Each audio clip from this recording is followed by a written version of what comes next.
Hey, today we are going to talk about makeup design and hair for the theatrical design contest.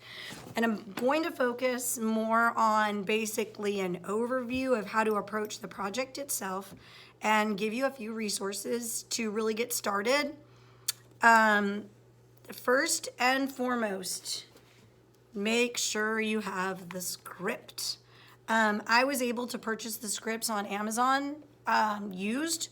So this is the script with the updated cover art, and this is an older one. Same script, just a different cover. So I was able to get these used very inexpensively. First things first, read the script. Make sure that you have read both the handbook, because there is a theatrical design handbook. Get very familiar with the requirements for the makeup and hair design, and then read the prompt. Make sure that you're very familiar with the expectations for this year's focus.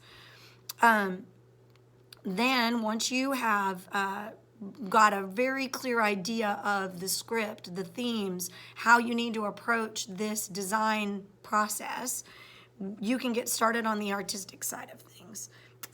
One of the resources that I would definitely encourage everyone getting in advance is character costume figure drawing.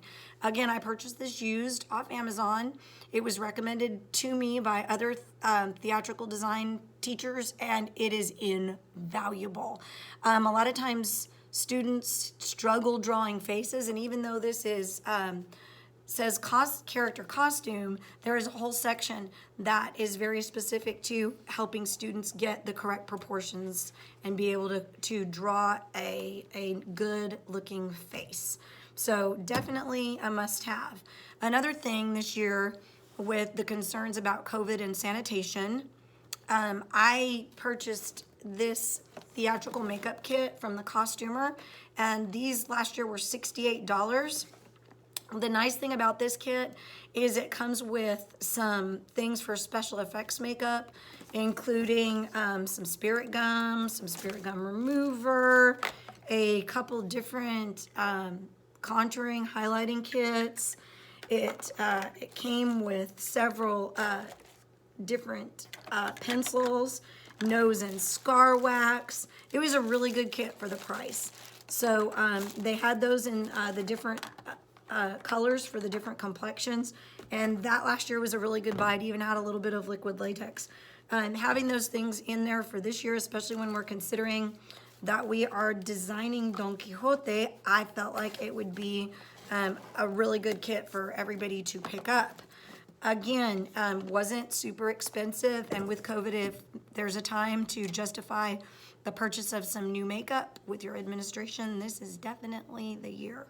I had seen on the director's pages that there was a question about sanitation, and from what I understand, as long as we are following the salon sanitation policies that are set forth by the CDC, then we're in good shape. We just need to treat it kind of like a salon as we're moving forward with makeup and hair design. So, next steps would be, I always encourage my students to start with an inspiration board. I know there are some teachers that will tell them go back and do your inspiration board after you've realized your designs. I always encourage them to start with that.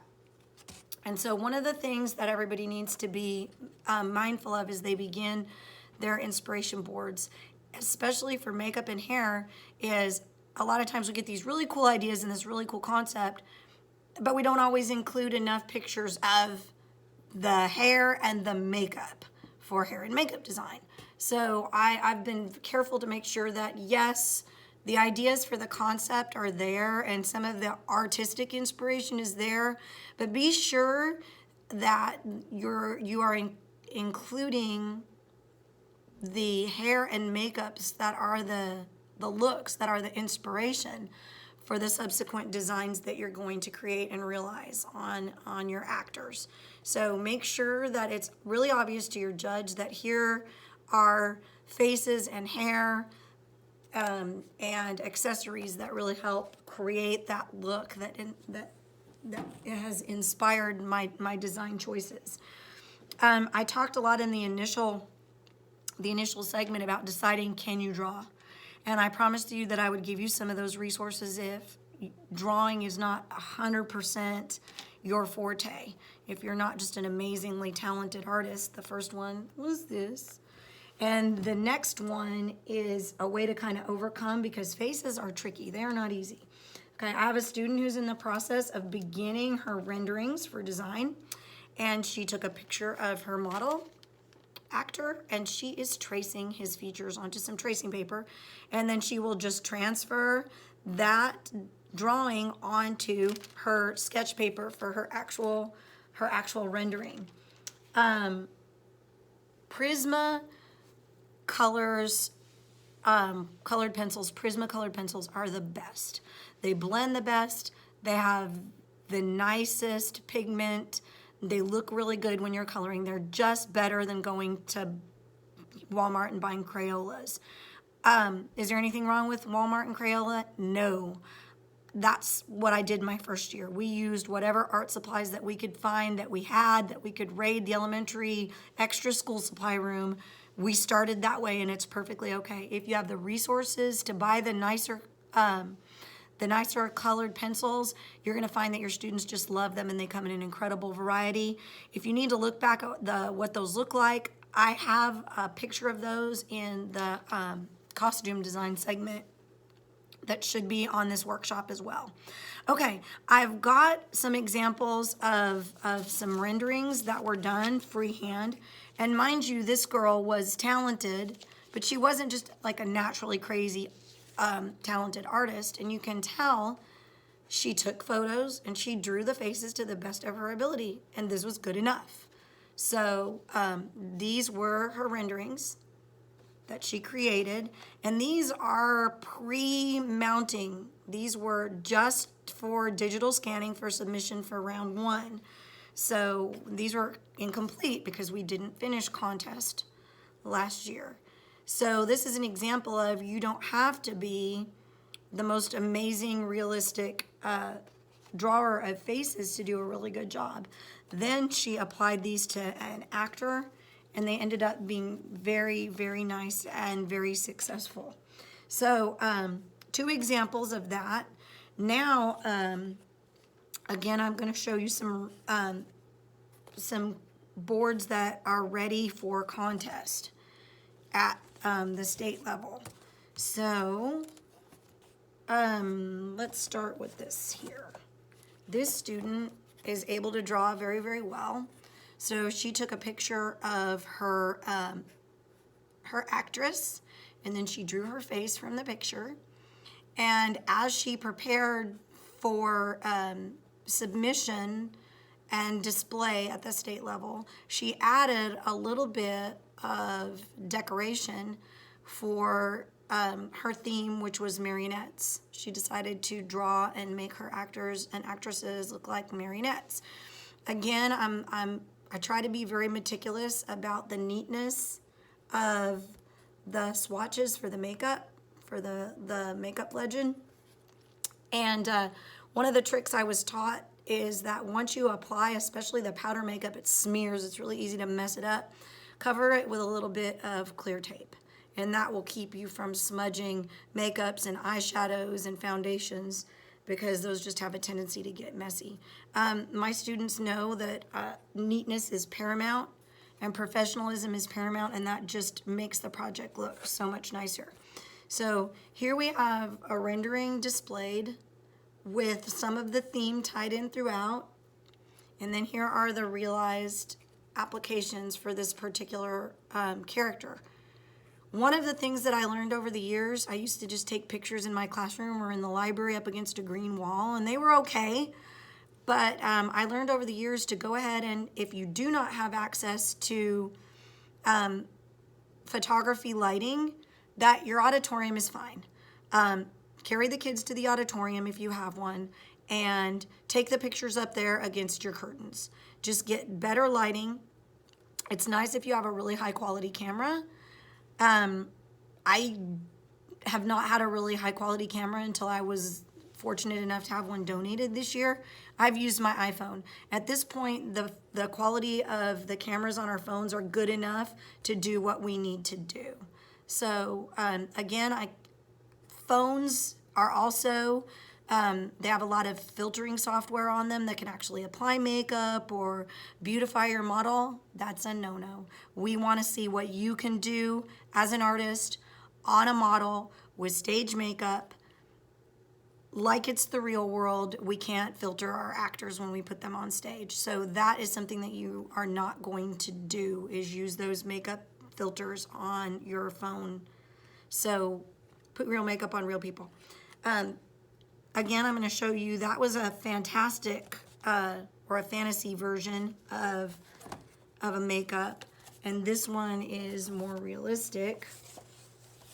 This again was just taken from a photograph of the actor when we got ready to display this. And there's no reason why, if your students have enough time, that they can't go ahead and design their boards and make them look really, really nice. When you're scanning for round one, that's fine if you have the time to do it, but we always try to tie a little bit of the theme in the plates. And then this is the realized design. And again, these were just taken with an iPhone. I encourage you to go ahead and put your actor, this was another thing I learned at a workshop, put your actor in costume. Find something, even if you have to just drape a piece of fabric that suit works as a costume, go ahead and put your actor in makeup and some form of costume and try to get them a little bit into the character. This girl that I just showed you took that very seriously as Augustus Gloop's mother. She did not hold back. And this is, of course, more realistic, but this young man is also in character. Again, here are examples. She included the leaves in hers because her concept was the seasons of life and how those change. And so again, here, same actor, different makeup, and again, putting him in character, in costume, in good lighting. And multiple shots of the makeup is also helpful so that the judges can see the different angles of the actor in the makeup. Again, here is another example. Not the most crazy, realistic, amazing drawing of the face, but the colors and the makeup, very obvious, very clear to a judge what this young lady was trying to accomplish. And then pretty simple, but multiple photos of that realized makeup application on the actress in costume, in character. There's no exact guideline on how big that your swatches need to be, but make sure that it's obvious what products that you used and the colors. Again, these were just set for initial display for round one, and they would have gone with those renderings that you saw. I'm very meticulous about making sure that those are neat. And again, these were just simple, printed out the character's name and the scene, and then just ready to be laid on a blackboard for scanning for round one. Just make sure that it's really neat and really clear what products you're using. These are a little bit bigger, but again, I try to make sure, and one way to be certain that these don't smear again is a little bit of clear tape.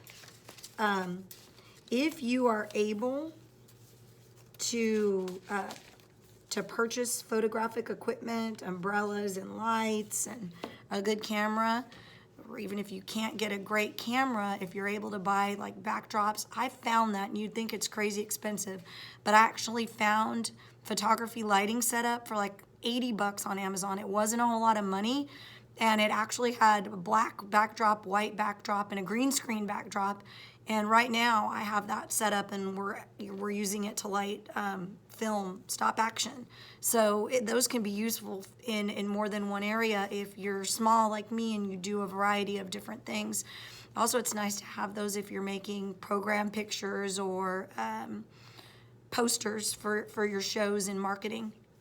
Those can work really, really nicely. Again, it's okay to use tracing paper if you're struggling with drawing the face. You can also use commercially produced templates of faces. They just tend to look female, and they have those hard lines that are there. So if there's any way that you as a student can attempt to draw that face, that's going to make you more competitive. Watch your lighting. Get good, nice, clean photos of your makeup in good lights, in costume, and in character, if at all possible. Again, make sure that you're super familiar with the prompt this year. Everything has to be driven by art. I would encourage you to do your research on color theory, understand what different colors represent. There's really no limits this year to what you can do with your creativity. I'm encouraging my students, once they find the pictures of Don Quixote, Man of La Mancha, that appeal to them and inspire them, I'm encouraging them to consult with someone who makes sure that what they've researched is correct. I'm not an art teacher. So I have a very good friend who was an art major, and she has been wonderful. We will send her the pictures that we think, and we've done the research, and she's been more than willing to say, yes, that's the right style. And then we're confidently able to research that style a little bit more to be better at how we're justifying our decisions. So if you're like me with no art background at all, I would definitely encourage maybe tapping into your resources in the local colleges and universities in your area. If you're not really confident about your Google search, I just always like to double check myself. That's the basics on getting started on makeup and hair design. I will tell you, I'm going to pick this up real quick. I'm going to carry you back into my studio where my students have all of their materials, and I'm going to show you, whoa, sorry about that. I'm going to show you some of the supplies that we've collected over the years. It's a good idea just to start collecting. I say collect junk. I will show you right here. These are Prismacolor colored pencils. And you can get these, you don't have to buy a package this big, but to give you an idea of the variety of color, I've had some of my students in the past will literally just color to get an idea of the variety of pigments and colors that you have to choose from, especially in a package as large as the one that I just showed you. They last a long time, and they're great for the students. My students also asked for watercolor markers, and so one year when we had a little extra money, we bought them some watercolor markers, if markers are what they prefer to work in. My costume and makeup designers generally render in colored pencil. And then right here is the junk. We kind of took over the book room, and I collect all kinds of junk. Wigs. I've got a box of wigs, old jewelry, bows, any kind of costume jewelry anybody's throwing away, any kind of junk, sparkles, beads, you never know. So I encourage you, anytime you see something that might work for a makeup or hair designer, could be used as an accessory, or an old wig, or wigs are on sale, grab them. Grab old costume jewelry, just about anything, ribbons, you name it. I collect it, and we have it stored back here for students to use. This right here was the inexpensive photography equipment I was telling you about. It came with the umbrellas and the lights and the backdrop. It came in that, there's a box back there on the floor, and it just came from Amazon, and it's been absolutely wonderful. It has all the stands, and so that was a good purchase for us. And like I said, right now we're using that for film, but there's no reason, if you don't have a stage and you wanted to use that to do your photography work, you surely could purchase something that inexpensive that would be useful, I'm sure, in more ways than one. It sure has been for us. So coming out of there, that's basically what I have to share with you for today in regards to getting started in makeup and hair design. I will make sure that you have my email, but I'm going to go ahead and give it to you right now. It's K Fryman, F-R-Y-M-A-N, K-F-R-Y-M-A-N, at meisd.org. And I'd be more than happy to answer any questions that you might have. Best of luck to you.